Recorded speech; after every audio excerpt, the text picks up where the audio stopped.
오늘은 저희 더라이트 채널에서 구글 라이브에서 어제 밤에도 보고 오늘 아침에 또 보고 자주 보고 부모님보다 자주 보는 볼 것 같아요. 때마다 좋은 이재능 대변인 인사드립니다. 안녕하세요. 네, 안녕하세요. 저희 여기서 처음 보는데 그러네요, 여기. 출연은 해본 적이 있죠? 예전에 그 김금혁 대변인이랑 네. 지금 이제 외신 대변인으로서 미국에 간 김금혁 대변인이랑 같이 출연을 했었었죠. 네, 좋습니다.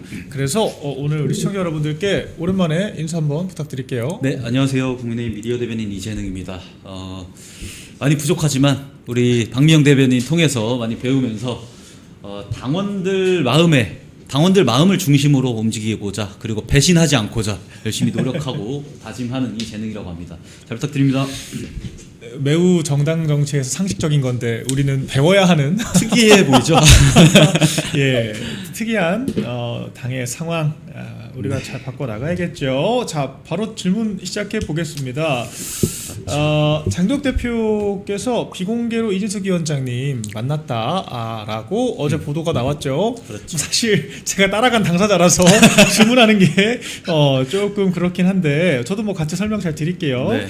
그래서 지난 9일 목요일 날 대구에서 만남이 성사가 됐습니다. 한 호텔에서 네. 만났어요. 그래서 합의점을 찾았다고 보시는지 앞으로 어떻게 좀 흘러갈 거라고 보시는지 먼저 질문 드릴게요. 그때 동행했던 박미영 대변인한테 질문을 들으니까 갔던 사람이 안 갔던 사람한테 예. 물어보는 것 같아서 조금 특이하긴 한데 그래도 대화는 잘 됐다고 합니다. 제가 그때 박미영 대변인 가기 이틀 전인 화요일 날 저녁에 아마 이 얘기를 들었죠. 네. 우리 목요일 날 휴방하자 이런 얘기를 들었었는데 그렇죠. 어디 간다고 얘기 안 해줬어요 그때도. 맞아요. 근데 느낌이 왔었죠. 네. 궁극적으로 두 분이 장동혁 대표가 스태프들도 사실 거의 안 데리고 가고 김혜원 대변인이랑 박미영 대변인 둘과 함께 이제 대구까지 기차 타고 내려가셨는데 결과적으로 이준숙 위원장이랑 식사까지 하셨다고, 식사하시고 약간의 반주도 걸치시면서 허심탄회하게 내용들을 얘기를 하셨다. 그리고 분위기도 상당히 좋았다라고 제가 전해 들었습니다. 박미영 대변인한테. 네. 그래서 예. 네, 이거를 합의점을 찾았는지에 대해서는 잘 아직은 뭐 확신이 없습니다만 이준숙 위원장이 조금 더 거국적으로 판단을 하실 수 있을 거라, 대승적으로 판단을 하실 수 있을 거라 저는 믿고 있고요. 그것이 어떤 선택이 되든 우리 당원들을 비롯해서 저를 비롯해서 당원분들께서도 너무 많은 비난과 뭐 이제 특정 입장을 종용하는 것은 또 정치인의 선택에 따라서 자유롭게 하시는 거니까 지양해 주셨으면 하는 바람이 있습니다. 우리 보수의 또 든든한 또 주자 아니시겠습니까? 네, 제가 게스트 말씀을 많이 원래 들어야 되지만 네. 이거는 제가 당사자니까 우리 우잘사 그 이영풍 TV 시청자 여러분들께도 설명을 좀 드릴게요. 제가 지난주 목요일 날 장덕 대표님 그리고 김혜원 대변인과 동행을 했습니다. 그렇죠. 별도 그냥 수행원 한 명 딱 데리고 저희 4명이서만 다녀왔고요. 동대구역 그 인근 한 호텔에서 한 2시간 반 정도 대화를 나누셨고 2시간 반 정도 상당히 화기애애한 분위기였어요. 그래서 저희가 원래 예정되어 있던 기차편보다 조금 미뤄서 돌아왔을 정도로, 근데 얘기가 잘 돼서 그랬다 보니까 저희가 조금 늦게 돌아온다라고 하는 게 오히려 두 분께서 합이 지금 잘 맞고 있다라고 하는 뭐 그런 또 직감을 했습니다. 막상 대화 끝나고 나서 대표님께서도 진작 좀 만나볼 걸 그랬다라고 하시면서 너무 좋은 대화였고 정말 동지애적인 무언가를 느꼈다라고 하는 취지에서 저희한테도 얘기를 해주셨고요. 그래서 일단 기사가 나게 된 경위는 뭐 제가 대충은 알고 있는데 일단 네네. 저희 동행한 사람들은 전혀 관여한 바가 없습니다. 왜냐면 네. 저희끼리는 대표님께서 얘기가 너무 잘 됐기 때문에 오히려 굳이 기사를 내면은 서로 이제 반박성 이런 기사들이 나오게 되고 불필요한 또 이게 얘기들이 나오니까 그냥 우리가 서로의 어떤 입장을 이해했고 판단을 기다려보는 것이 상책이다, 이렇게 저한테도 말씀을 주셨거든요. 네, 그렇기 때문에 저희가 어제까지는 위원장님의 어떤 생각 정리를 기다리고 있는 상황이었다 말씀드리고, 기사화가 되면서 이제 좀 얘기가 되고 있는 건데 뭐 이진숙 위원장님 오늘 기자회견할 수도 있다고 또 하더라고요. 네. 어떤 이야기 좀 나올까요? 일단 장동혁 대표가 방미 일정에 앞서서 이진숙 위원장이랑 대화의 장을 마련했다는 것 자체는 그래도 저희가 긍정적으로 볼 요소가 있을 것 같고요. 네. 이진숙 위원장이 저는 가늠이 아직 안 됩니다.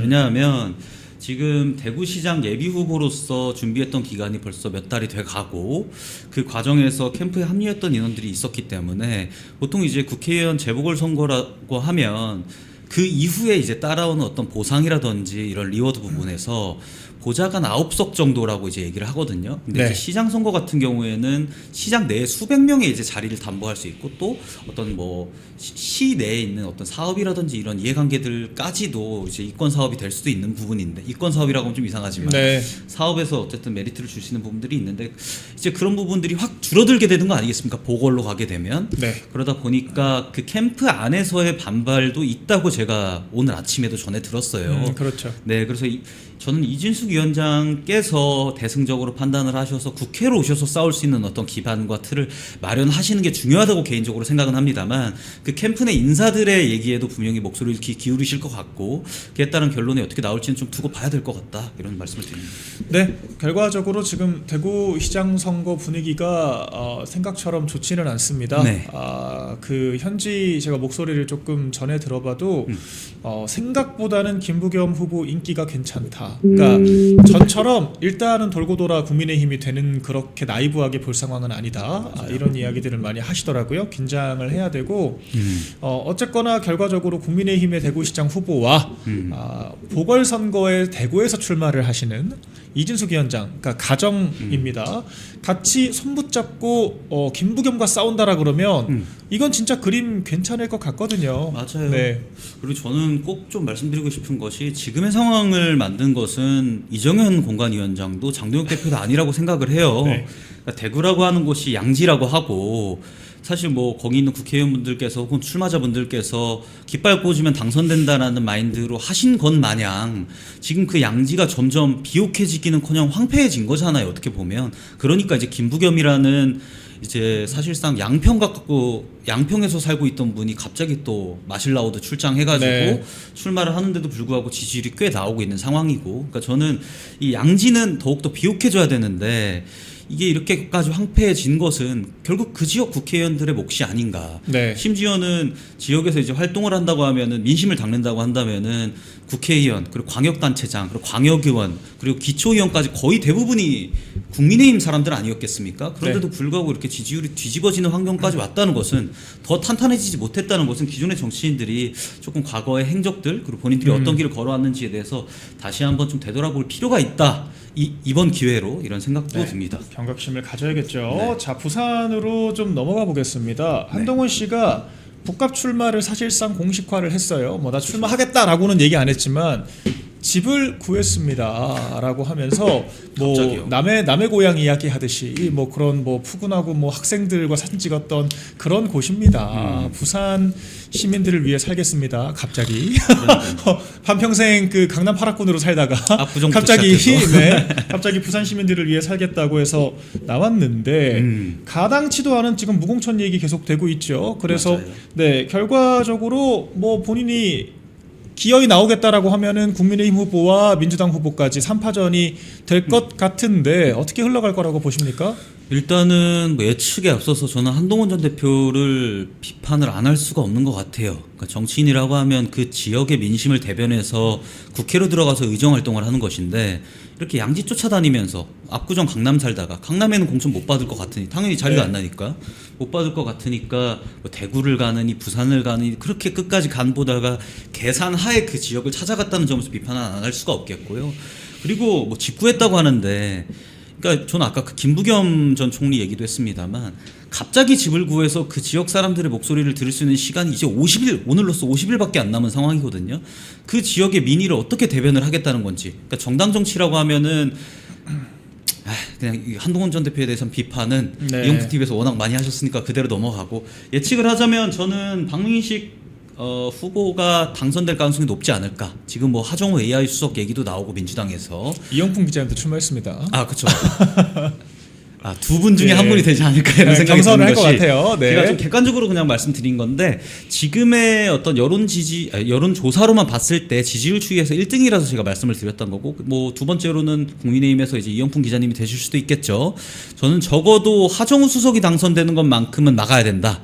뭐 한동훈 전 대표 같은 경우는 크게 신경을 쓰지 않아도 되는 부분이 무소속으로 거기에 출마해서 어떤 보수 정당을 사실상 괴멸을 가깝게 몰아놨던 책임이 있는 전 당대표 아니겠습니까? 그런 사람이 거기에 출마해서 당선될 생각을 한다는 것 자체, 그리고 그걸 가지고 우리 보수층 내에서 걱정한다는 것 자체가 저는 참 많이 아쉬운 상황이라 생각을 해요. 그것이 곧 이 부산에 있는 시민분들을 무시하는 거 아니냐, 걱정하는 것 자체가. 네. 이런 생각도 들고요. 그래서 저는 가장 가능성이 높은 건 여론조사상 일단 박민식 전 장관이 될 것 같고, 두 번째로 이제 이영풍 기자라든지 뭐 다른 후보분들이 당선이 되실 것 같다, 이렇게 생각을 해야 될 것 같습니다. 한동훈 씨가 보수 재건을 위해서 평생을 바치겠다, 뭐 그렇게 얘기를 하더라고요. 근데 일단 저는 두 가지 의문이 들던데, 네. 첫째, 한동훈이 왜 보수지? 그렇죠. 언제부터 보수였죠? 일단 그게 좀 의문이 들었고, 한 2년 됐죠.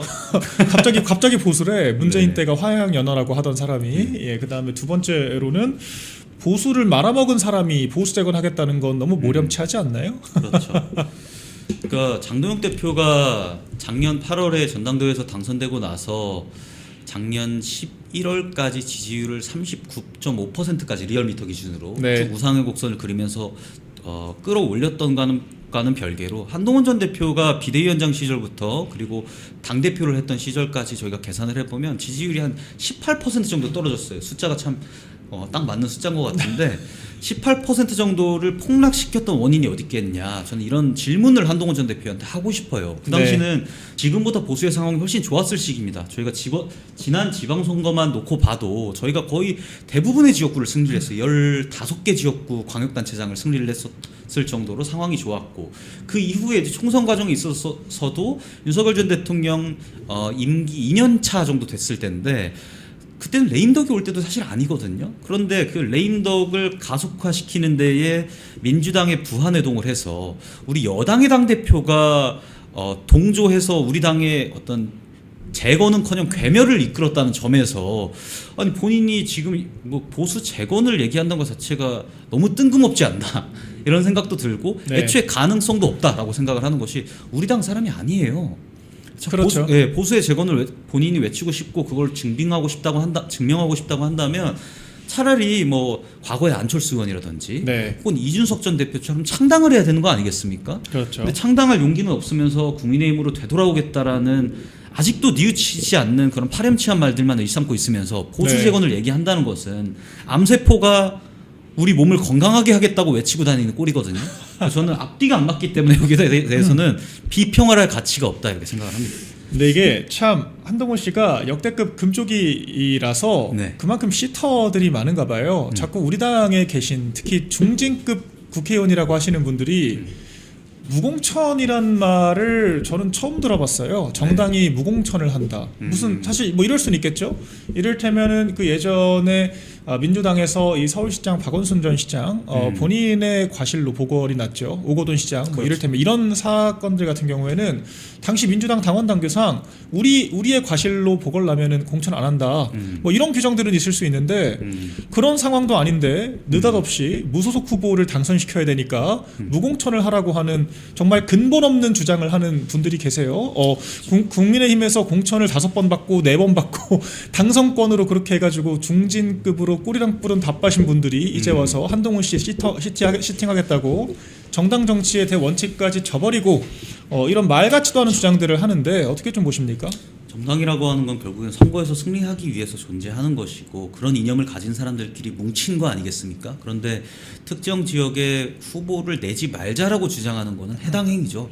정당의 어떤 이해관계와 반대로 가는 개념이기 때문에 우리 당 내에 그런 주장을 하는 의원분들도 저는 당원들 앞에서 창피해서라도 반성하시고 입 다무셔야 된다는 생각이 듭니다. 그러니까 저는 한동훈 전 대표가 인물에 대한 얘기를 좀 더 하자면, 그동안 좋은 정치 얘기를 하지만 좋은 정치를 보여준 적도, 또 정책적 효능감을 당원들에게 느끼게 한 적도, 우리 당이 점점 더 강화하는 모습을 보였던 적도 한 번도 증명한 적이 없었던 사람이거든요. 이 사람이 근데 잘하는 게 하나 있어요. 팬덤 정치는 잘해요. 네. 그러니까 점점 이 정치판이라는 것이 팬덤 정치화 돼가는 게 아니냐, 그래서는 안 된다라는 비판도 있습니다만, 저는 거꾸로 팬덤 정치도 잘할 수 있어야 된다고 생각을 하거든요. 근데 팬덤 정치도 잘하는 것이 중요한 것이지 팬덤 정치만 할 수 있는 사람이 필요한 건 아니에요.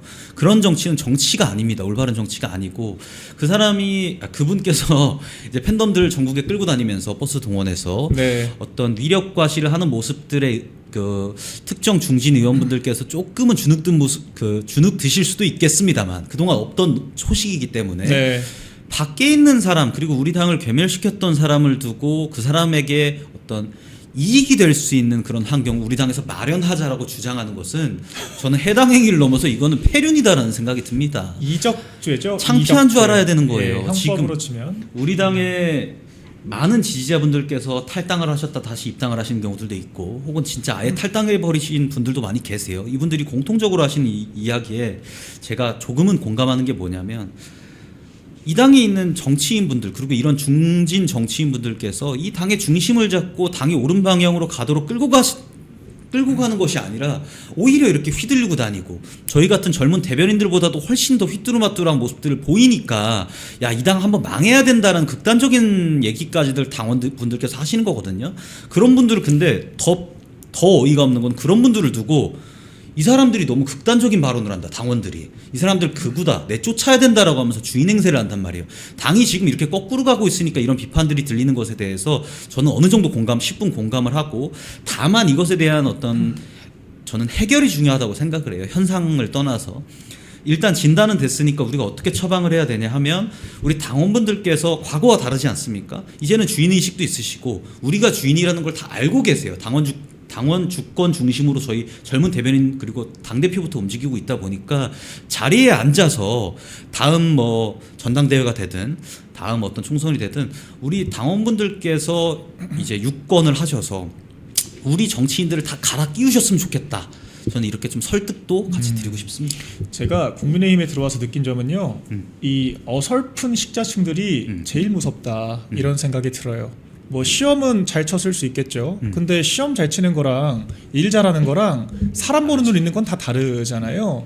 근데 이 고시 출신의 이 중진급들 정치인들이 사실 저는 한동훈 씨 말하는 거 볼 때마다 현타 오거든요. 네. 어떻게 저 수준으로 이야기를 하면서 정치를 하겠다고 하는지 저렇게 비전도 신념도 능력도 뭣도 없는 사람이 저렇게 그저 언론 플레이 원툴로 버티는 것 자체가 저는 보면서 자괴감이 들던데 저런 사람을 추종하는 걸 넘어서 자기 정치 생명을 걸고 무공천을 하라 마라 이야기를 할 정도면 대체 얼마나 사리 분별력이 없는 건가. 저는 그런 분들 보면서 야, 이 대한민국의 위기는 결과적으로 이 어설프게 고시 경력 하나 가지고 이 인생 이모작하듯이 정치해온 사람들이 만들고 있구나 생각이 들어요.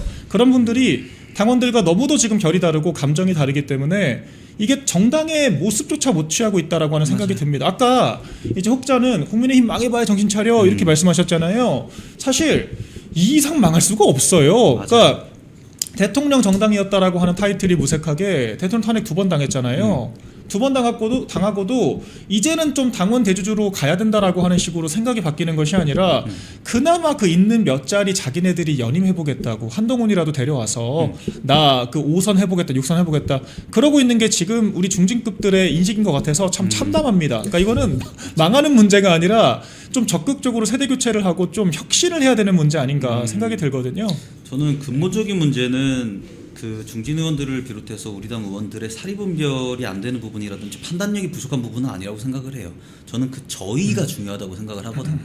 결국에는 장동혁 대표가 당원 당규상 이번 지방선거 이후로도 만약에 당대표직을 유지한다고 하더라도 총선의 공천권을 가진 당대표가 아니에요. 네. 그러니까 우리 당 의원들이 나 재선하고 싶어, 삼선하고 싶어, 심지어 비례 의원들도 나 현역 의원으로 뛰고 싶어 이런 마음가짐들만 가지고 있다 보니까 선당 후사는커녕 내 공천이 더 중요한 사람들이 된 거거든요.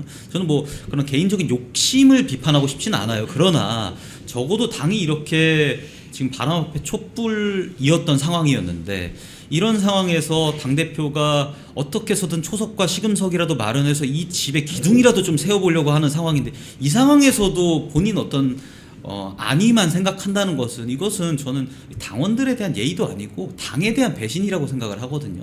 그러니까 국회의원들이라고 한다면은 결국에는 제가 아까 민의가 중요하다고 말씀드렸는데 민의도 중요하고 우리 나라를 어떻게 살릴 것인지를 생각을 해야 되고 지금 정부 여당의 폭거에 맞서서 싸울 생각을 그러기 위해서는 해야 되는 것이거든요. 근데 그게 아니라 일단 당선 자체가 목적인 사람들이 있어요. 제가 사업할 때도 마찬가지인데 투자 자체가 목적인 사람들이 있거든요. 투자 받는 것 자체가. 네. 투자를 받을 때는 내가 내 돈 주고 해서 이런 사업을 이렇게 키우고 싶은데 돈이 조금 모자라기 때문에 내가 그 사업 아이템을 가지고 투자를 받는 건데, 투자 받는 것 자체를 목적으로 하는 사람들은 그 회사 다 망해요. 근데 지금 우리 당 의원들이 전 그 꼴이라고 생각을 해요. 내가 네. 당선되는 게 중요하지 당선돼서 뭘 할지가 중요하지가 않다 보니까 지금 이렇게 개인만 생각하는 그런 환경들이 계속 비롯되고 있는 것이 아닌가, 네. 이렇게 해석을 해봅니다. 맞습니다. 이 조직의 문제를 해결해야겠죠. 자, 그러면은 마지막으로 이 한동훈 관련 네. 한동훈 씨 득표 얼마나 할 거라고 보십니까? 득표요. 저는 10% 미만이라고 생각을 합니다. 네. 이미 지금 제가 여론조사는 과학이라고 생각을 하거든요. 네. 여론조사상으로 봤을 때 3자 구도에서 3위, 4자 구도에서 4위를 하고 있는 지금 무소속 후보기 때문에, 심지어는 국민의힘 타이틀 다 떼고 이름만으로 승부했는데도 그 정도가 나오고 있기 때문에 네. 이게 뒤집힐 일은 없다고 생각을 하고요. 저는 우리 당 의원들은 조금 비판을 했습니다만, 당원분들은 전 거꾸로라고 생각해요. 당을 비판하시지만 결국에 어떤 표를 행사하실 땐 그래도 진짜 내 아들이 이렇게 맨날 깽판 치고 꼴통일 지라도 내 아들 편드는 심정으로 찍어주시고 한 번만 더 믿어본다, 한 번만 더 믿어본다 하시는 그런 심리가 있기 때문에, 저는 그런 사표 방지 심리 만으로도 한동훈 전 대표가 표를 받을 확률은 오히려 적다. 만약에 받는다고 한다면 하정우 AI 수석 같은, 지금 대통령실에서 어떤 지금 9개월 만에 나와갖고 출마 지금 하마평에 오르고 있죠. 지금 뭔가 성과도 없고 그냥 친 이재명으로서 출마하시는 사람의 실망한 민주당의 표가 한동훈을 찍을지 몰라도 보수의 표는 한동훈 안 찍을 거라고 생각을 하고, 과거에 장예찬 전 최고 같은 경우에 부산에 이제 출마해서 그때 정현욱 의원이 아마 당선이 됐었죠. 네. 무소속으로 9% 정도 받았는데, 장예찬 전 최고 같은 경우에는 우리 당원들을 배신한 적은 없거든요. 근데 한동훈 전 대표는 당원들마저도 배신하고 악마화하고 내쫓자고 주장한 인물, 심지어는 그에 앞서서 보수를 괴멸시켰던 인물이라는 점에서 저는 9%보다 훨씬 못한 그런 표를 받을 거라고 예상을 하고, 제가 지금 한동훈 대표 조금 걱정을 드리자면 이 보전을 좀 받을 거로 걱정하셔야 되는 게 아니겠냐. 선거비 보전이요. 네. 뭐 어디 자금줄 있나 봐요. 있을 수 있죠. 과거에 토크 콘서트 하면서 예. 생뚱맞은 회사가 한 6, 7억에 달하는 수익을 올리지 않았습니까? 그 돈 다 어디로 가겠습니까? 일단은 우리 후보가 확정이 되면은 한동훈 씨가 뭐 토크 콘서트니 뭐니 이렇게 돌아다닌 것부터 사전 선거 운동으로 선관위에 고발을 좀 해야 될 것 같아요. 그렇죠. 네, 그런 부분도 좀 신경 써야 될 것 같고. 예. 그래서 저는 한동훈 전 대표님이 사실 정치인의 역량은 없다는 것이 그동안 증명이 됐기 때문에, 네. 근데 연예인은 좀 하고 싶어 하시는 것 같아요. 광대가 재질이에요. 네, 예. 차라리 여러 PD님들 소개시켜 드릴 테니까 스포츠 프로그램을 나가든 뭐 오디션 프로그램을 나가든 해가면서, 근데 그런 건 잘하세요. 좋은 제안입니다. 네, 제가 그런 조언을 감히 좀 드리고 싶습니다. 피디님들이 좀 힘드실 것 같긴 합니다. 자, 근데 예, 우리가 이 얘기를 조금 더 확장을 시켜서 네. 장해찬 부원장 좀 예시를 가지고 얘기를 해볼게요. 네. 제가 장해찬 부원장께는 좀 죄송하지만 네. 어쨌거나 가장 적합한 레퍼런스잖아요. 그러니까 그 당시에 굉장히 억울하게 공천 취소를 당했습니다. 그러니까 자연인 시절에 10년도 더 지난 그 SNS 상의 막말이라고 하기도 좀 그래요. 그냥 동물원 폭파시켜버리고 싶다. 뭐 이런 이야기. 아니 뭐 젊어서 객기에 뭐 그런 얘기 전 할 수 있다고 보거든요. 그러니까 그 자연인 시절에 했던 그런 이야기 몇 마디를 가지고 경선을 통해서 당선된 후보를 공천을 취소시켰단 말이에요. 한동훈 맞아요. 씨가. 그러면서 뭐라 그랬냐. 무소속 출마한 사람들 절대로 복당시켜주지 않겠다. 라고 본인이 이야기를 했어요. 협박했죠. 이거 다 돌고 돌아 부메랑인 겁니다. 그래서 그 당시에 이제 부산 시민들께서 굉장히 화가 많이 나셨죠. 그래서 여론조사상으로는 장해찬 부원장에 대해서 30% 가까운 지지를 보냈어요. 그러니까 정현욱 후보보다 더 잘 나갔던 시간들이 있었습니다.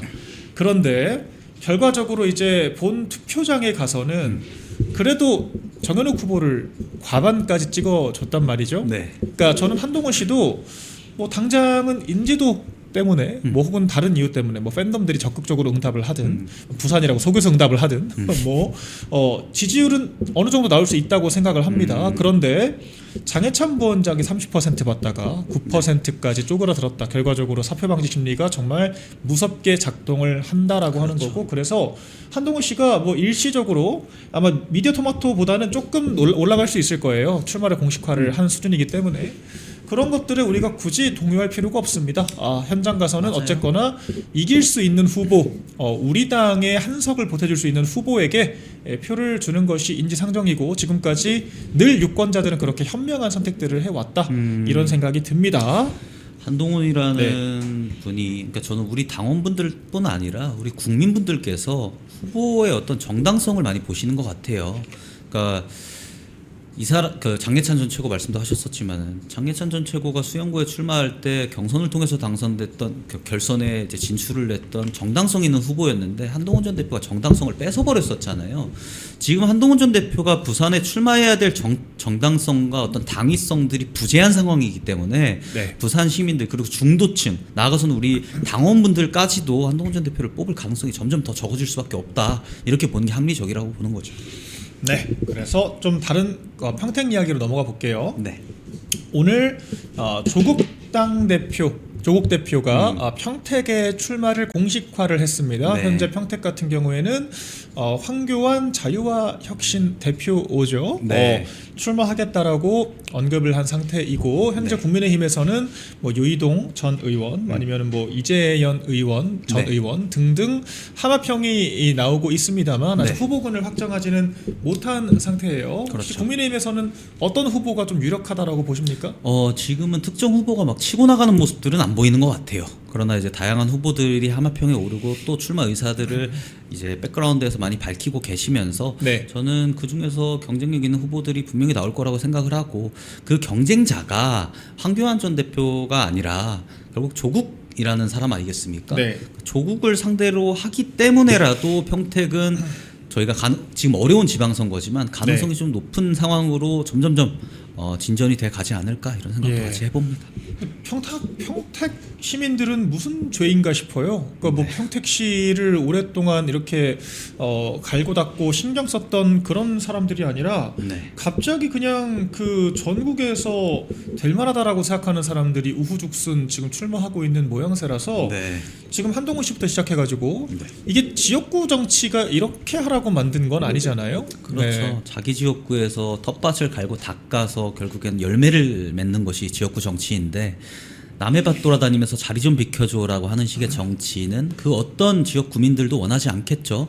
심지어 조국 대표 같은 경우에는 안산에도 뭐 출마한다 기웃기웃거리고 인천 계양 가서 기웃기웃거리고 네. 호남에도 기웃기웃거리다가 결국 나한테 가장 유리한 지역구가 어딘지 판단해서 간 거 아니겠습니까? 안산 같은 경우에는 용해인 씨보다 지지율이 낮게 나왔어요. 여론조사상으로는 네. 오차범위 아니지만 민주당 꼴찌했죠. 후보, 국민의힘 네. 후보, 그리고 용해인 그리고 조국 씨까지 이렇게 나오는 상황들이 됐다 보니까 조국 씨가 그동안 했던 행보들을 봤을 때 안산에 출마하지 않겠다라는 거는 명실상부 확실한 내용이었거든요. 결국에는 평택으로 골랐는데 평택도 본인이 설 자리는 없을 것 같다. 지금과 같은 스탠스 그리고 자세로는 생각이 듭니다. 그러니까 민주당 후보군들이 가장 출마 가능성이 낮은 곳에 먼저 깃발을 꽂은 것 같기는 한데 그렇죠. 민주당도 후보를 아예 안 낼 거라는 또 보장은 없잖아요. 그래서 그렇죠. 여러 변수들이 있는 것 같습니다. 어쨌거나 조국 대표가 여기저기 기웃거리고 가만 보다가 중대 발표를 한다고 중대 발표를 하는 식의 뭐 기자들 끌고 다니면서 문매를 또 왔다가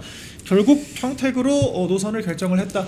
한동훈 씨와의 매치업은 성사가 안 됐습니다. 뭐 사실 부산의 한동훈이 조국이고 압구정의 조국이 한동훈이다 그런 얘기 나왔을 정도로 두 사람이 데칼코마니인데 앙숙인데 저는 네. 조국 씨 하위 호환이 한동훈 전 대표라고 생각을 해요. 네. 그래도 지금 12석을 가지고 있는 원내 정당의 대표직을 맡고 있는 사람이 조국 그렇죠. 대표고 한동훈 전 대표는 나가가지고 시쳇말로 어린아이 땡깡부리듯 하고 시터가 있는 필요해요. 한동훈 씨는 혼자 증명이 못합니다. 안 된 사람이잖아요.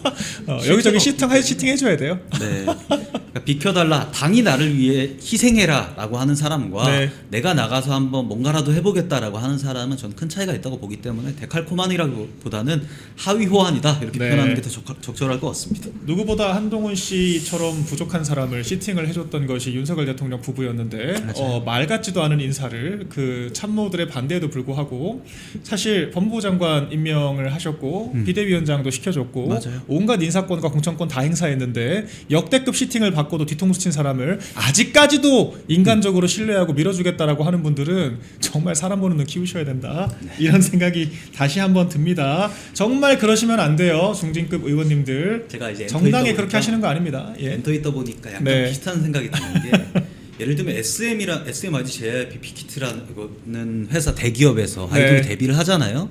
그 팬들이 이렇게 쭉쭉 내려옵니다. 네. 동방신기 팬이 샤이니 팬으로 내려오고 샤이니 팬이 그 다음 세대 아이돌 팬으로 내려오는데 그 아이돌들이 착각하는 게 있어요. 네. 내가 밖에 나가서도 그 팬들이 다 따라올 것 같다.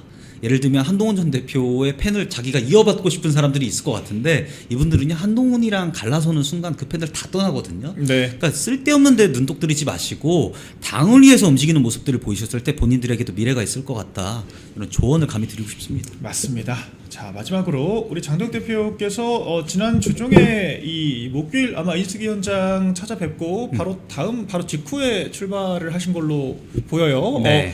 주말 중에 이미 미국 워싱턴 도착을 했다라고 네. 소식이 전해졌고요. 그리고 원래 2박 4일로 예정되어 있었던 일정이 5박 7일로 늘어났다라고 합니다. 네. 이번 방미 일단 종합적으로 어떤 의미가 있다고 보시나요? 일정이 엄청 타이트하더라고요. 작년 12월부터 미국 쪽에 푸시가 있었었고 좀 만나달라, 방미해달라는 요청이 있었었고 실제로 방미를 타진했었는데 뭐 필리버스터도 하고 24시 그 단식 투쟁도 하고 여러 가지 이제 정무적 이슈 때문에 못 나갔던 거 아니겠습니까? 근데 오히려 늦게 나간 게 전 다행이다. 지금 네. 되게 골든 타임이라는 생각이 드는 것이 이렇게 미뤄지다 보니까 미국 내에 각 그 트럼프 정부의 각계 요직에 있는 인사들이 더욱더 장덕 대표를 찾기 시작을 했어요. 왜냐? 지금 이재명 대통령이 어떤 정책 기조라든지 외교 기조가 전혀 이해할 수 없는 방향으로 그 전 세계 이제 각국에서 봤을 때는 흘러가고 있기 때문에 도대체 대한민국이 어떻게 돌아가고 있는 것이냐에 대한 대답을 들을 사람이 없었거든요. 네. 장동혁 대표가 스케줄이 굉장히 빡빡합니다. 지금 네. 하루에만도 네다섯 개 인사들을 지금 만나게 되어 있고 오늘도 IRI에 갔다가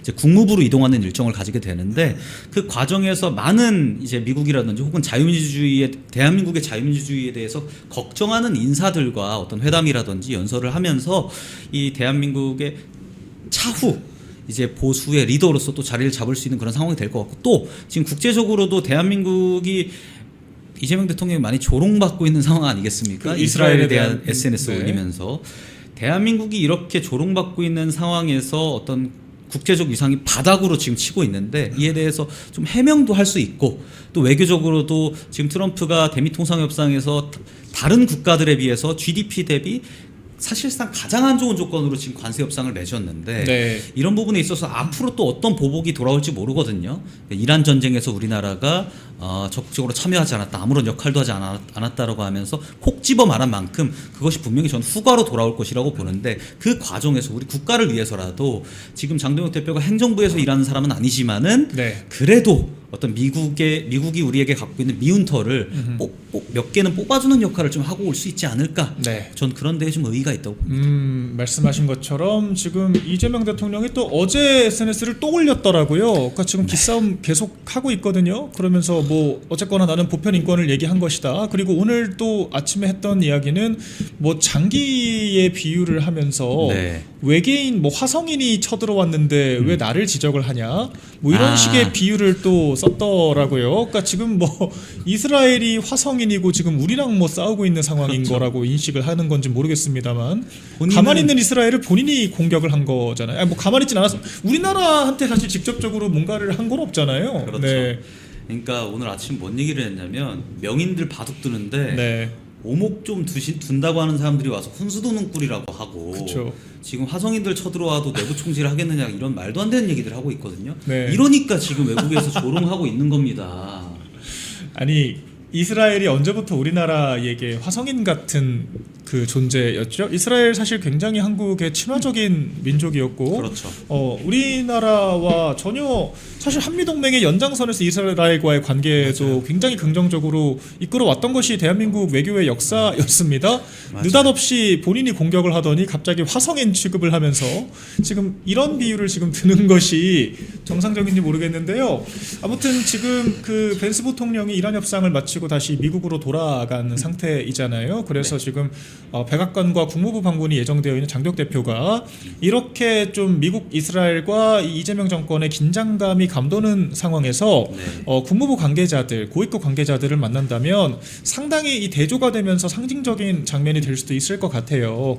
이 국무부 관계자들과의 만남 성사 가능성은 어떻게 보시나요? 저는 높다고 봅니다. 네. 제가 백그라운드에서 들은 바에 따르면 국무부 관계자 그리고 백악관 관계자, 트럼프 행정부 관계자분들께서 상당히 많은 분들과 부처에 있는 분들이 장동혁 대표와의 면담을 요청하신 걸로 들었거든요. 네. 근데 그것이 어떻게 이루어질지는 두고 봐야겠습니다만 벤스 부통령 같은 경우에는 지금 이란과의 협상에 있어서 끌려가지 않겠다라는 스탠스로 지금 미국에 귀국을 한 것이지 다시 또 이란에 가서 또 협상을 해야 되는 중대한 역할을 지금 네. 맡고 있는 상황이라 그 만남이 성사될지는 불투명합니다만 적어도 루비오라든지 국무부 관계자분들은 미팅을 하고 돌아올 것이 저는 명증해 보인다고 생각을 해요. 네. 일단 뭐 제가 전해 들은 바로는 벤스 부통령과의 만남 가능성은 상당히 크다.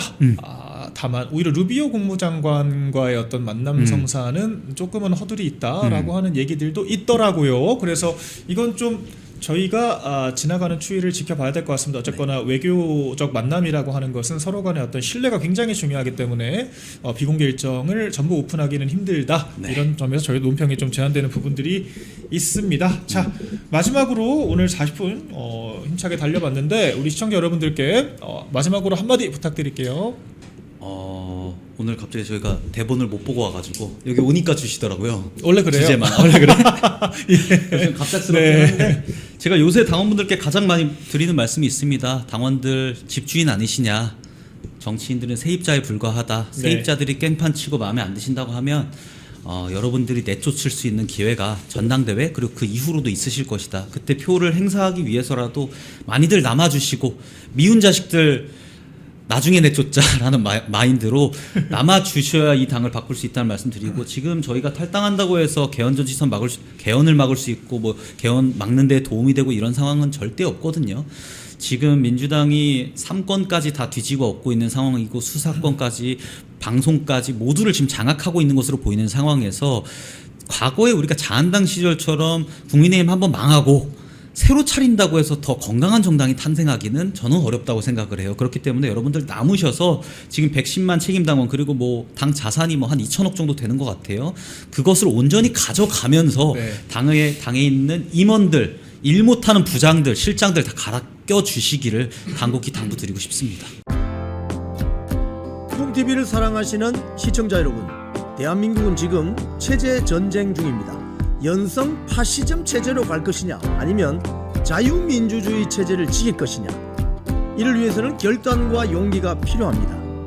민주당의 정보통신망법이 통과되어서 오는 7월부터 시행이 됩니다. 이렇게 되면 언론 자유 훼손은 물론이고 자유우파 유튜버들의 산업 생태계에 심각한 지장이 예상됩니다. 여러분, 어떻게 해야 되겠습니까? 여러분들의 도움이 필요합니다.